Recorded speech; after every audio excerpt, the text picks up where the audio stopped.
વડોદરા મહાનગરપાલિકા એક્શન મોડમાં જોવા મળી રહી છે।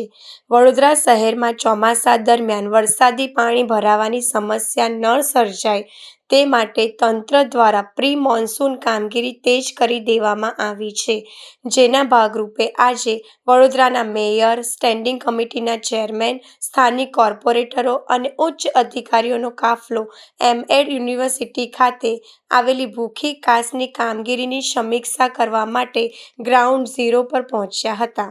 નિરીક્ષણ દરમિયાન મેયર અને પદાધિકારીઓએ હાજર અધિકારીઓને જરૂરી સૂચનો આપ્યા હતા।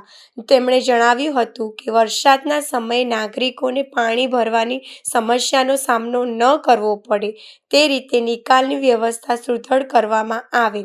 આ સાથે જ ચોમાસું બેસે તે પહેલાં તમામ પ્રી મોન્સૂન કામગીરી સમયસર અને ગુણવત્તાયુક્ત રીતે પૂર્ણ કરવા માટે અધિકારીઓને કડક તાકીદ કરવામાં આવી છે। હાલમાં વડોદરાના જુદા જુદા વિસ્તારોમાં વરસાદી લાઈનો અને કાંસની સફાઈ ઝુંબેશ જોરશોરથી ચાલી રહી છે। આજે ઉત્તર ઝોનમાં અમે વિઝિટ માટે નીકળ્યા છીએ। વોર્ડ નંબર 1, 2 અને 3 છે। તો એમએસ પાછળની જે વરસાદી કાંસ છે, ભૂસી કાંસ જે છે, એમાં જે અત્યારે ક્લિનિંગ થઈ રહ્યું છે, સફાઈનું કામકાજ થઈ રહ્યું છે, તો એના માટે અમે વરસાદ આવ્યા પહેલાં કેટલું કામ થયું છે કેટલું નથી થયું એનું નિરીક્ષણ કરવા માટે જ અત્યારે અમે આવ્યા છીએ। અને મારી સાથે અમે 5 અધિકારીઓ છીએ અને પ્લસ બીએમસીની ટીમ છે, પૂરી કાઉન્સિલરો સાથે છે, પ્રમુખ છે, મંત્રી છે, બધા સાથે છે। અને જેટલી ઝડપી બને વરસાદ આવ્યા પહેલાં એનો નિકાલ આવવા માટેનો અમે પ્રયત્ન કરી રહ્યા છીએ।